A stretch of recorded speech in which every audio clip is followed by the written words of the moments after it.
He's on World Wrestling Federation. He's got his own show, and he's actually the perfect man to do this with. Yeah. He's perfect.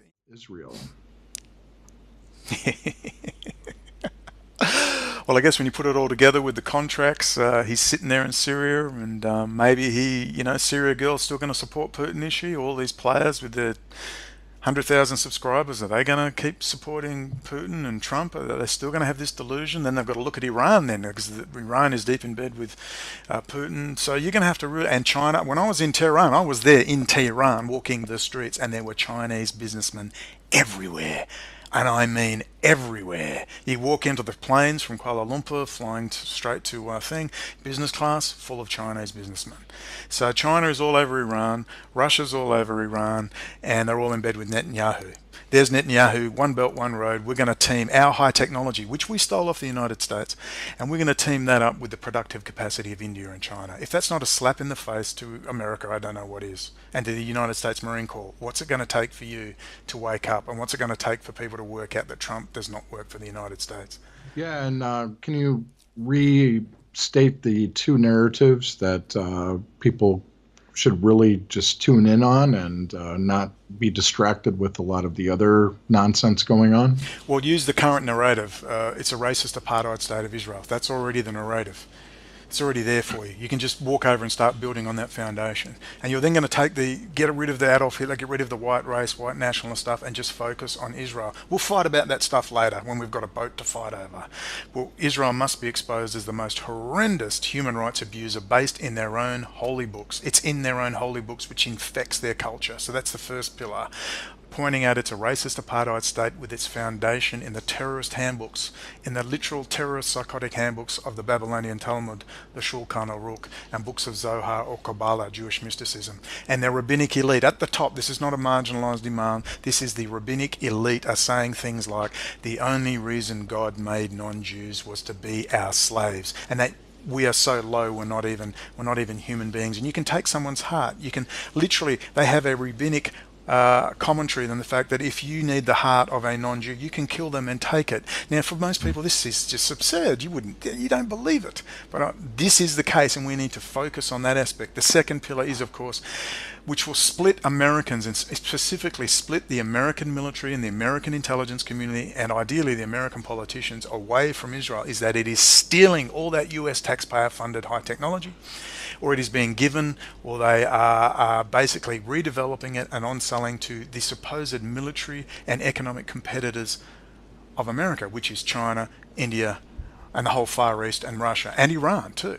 So this is an immediate other pillar you can build on, because apparently Russia's already the enemy, China's the enemy. So you now can, and the aim is not to be enemies with anyone but Israel. Fix Israel, you're well on the way to fixing a lot of problems, not just the Middle East, and then of course the City of London and the central banking cartels, Jewish central banking cartels.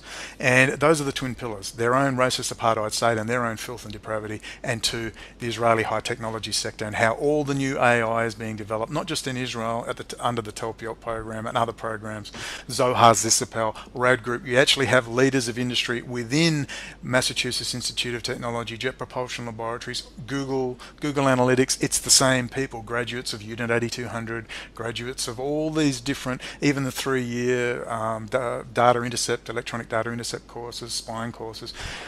These are the issues. They are the twin pillars, and you will split off the American military, the political class, the managerial class, the intelligence class away from Israel. And you can go to your member of Congress and senator and say, hey, we have a major national security issue here. And the foundation is already laid, because apparently Russia's the enemy already. So it's perfect. The conditions are ripe to split off the American military and the American political class from Israel. It's not an easy task, obviously. It's not. But if we all focus on that to some degree, well, What you're saying is by focusing in on these two pillars, that you're not going to really offend anybody for the most part, and you could probably get through to them and actually have a conversation to where they might actually look into what you're talking about. yeah, housewives, military people, they'll get it. Hey, they're taking away our scarce taxpayer resources. I'm starving in Detroit. I've got no job. The place is falling apart. And Tel Aviv is booming. Look at these pictures of Tel Aviv. I mean, look at it. It's booming. And yet there's America, and they've taken 3.2 trillion out of the Pentagon budget in cold hard cash. Where did all that money from the 2008 housing crisis, where did all that go? Watch the movie The Big Short. All right, watch the Inside Job with Matt Damon narrating about all those Wall Street bankers. Where did that money go? It wasn't lost. It was transferred. Where did the Hmm. money go? We can guess where that went, can't we, Nick? Can't we guess where all that money went? Tel Aviv and everywhere else, the settlements and everything else in Israel. And the fact that all of that technology is coming out of Israel, which is the home of the Jewish supremacists, which says we shall rule the world from Jerusalem. We shall smash up all the other nations with our iron rod, our scepter. We shall smash them like clay pots, and we shall rule the world, and they will be our slaves. You add that ideology with that high technology, and there's a problem. That's my narrative and your narrative. This is the most important information that people need to really target in on because all of their holy books talk about ruling the world from Jerusalem. And how are they going about doing it? Through the high tech sector. Boom, boom.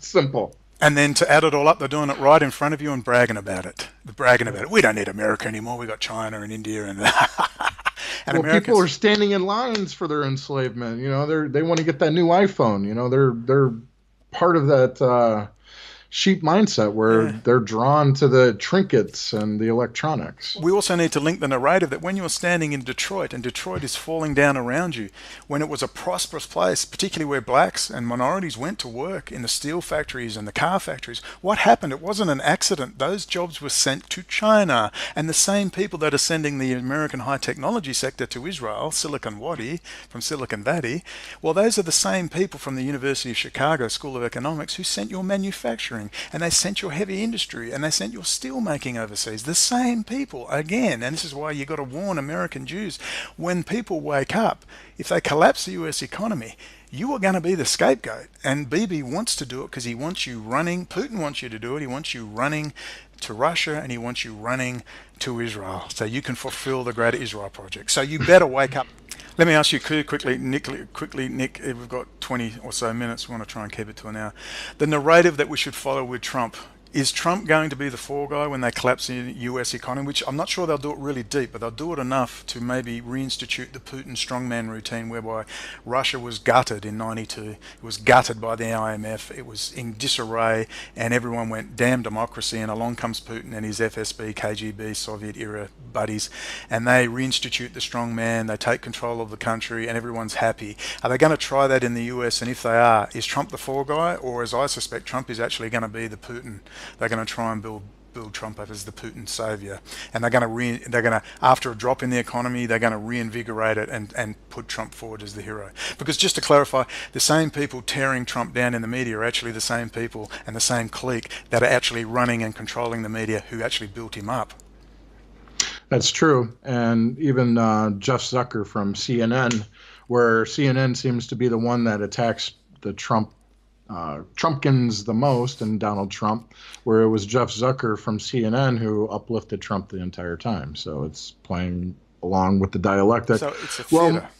yeah, it's theater. So And where's this that's the theater whole end? You point. tell me, where does the theater end? Is it going to be Trump as the fall guy or Trump as the savior? I'm picking Trump as the savior.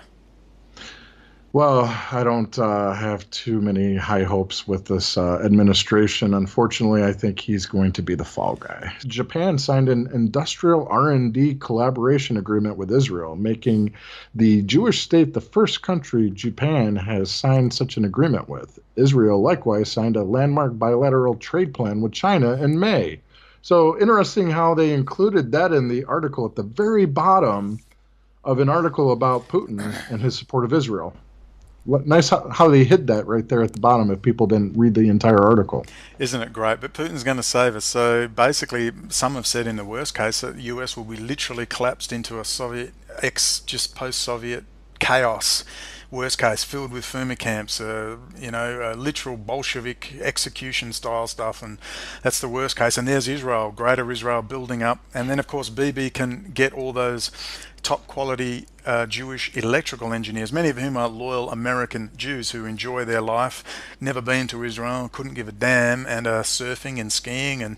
And now, if they can collapse it, of course, and they start burning synagogues down, all those much sought after technical brains will be running somewhere, and I presume they're going to run. Well, they'll probably run to Australia, but I bet you they do an agreement with Australia not to let them in, and they'll run them to Russia and Israel. That's part of BB's agenda. And Putin said too, "Hey, come to Russia, Yeah, go to yeah, he Israel." did. Professor, let's not forget Professor Anthony Sutton and his work on the Soviet era technology transfers, Wall Street and the rise of Hitler. Of course, they lost control of Hitler. Same thing. They lost control of Saddam Hussein. They appear to still have control of Iran. We're seeing these technology transfers, and that's all we're really seeing is a continuation of the last 100 years. And Professor Anthony Sutton is very important to understand that. It's plainly obvious what is going on, that you cannot any longer support Trump or Putin. And people say, well, who do we support?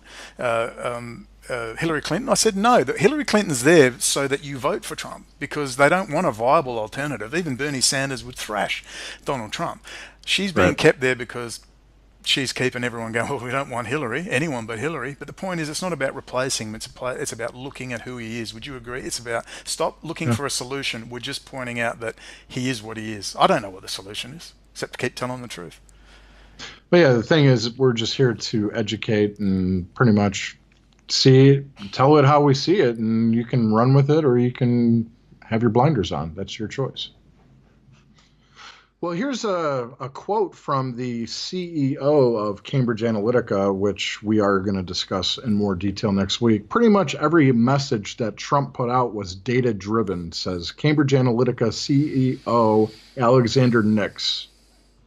And that came from Motherboard Vice. I know I've read that in repeated articles. They even say that in the head of Cambridge Analytica, the English guy, in the lectures that That's him. that was totally driven by these one-liners, and he looks natural. And we're saying to people, he's not natural. He is a product, and he is delivering one-liners to you because he's an actor. He's on World Wrestling Federation. He's got his own show, and he's actually the perfect man to do this with. Yeah, He's perfect. You know, I exactly. missed all this, but when you actually look at the background, you think, my God, he's the perfect choice.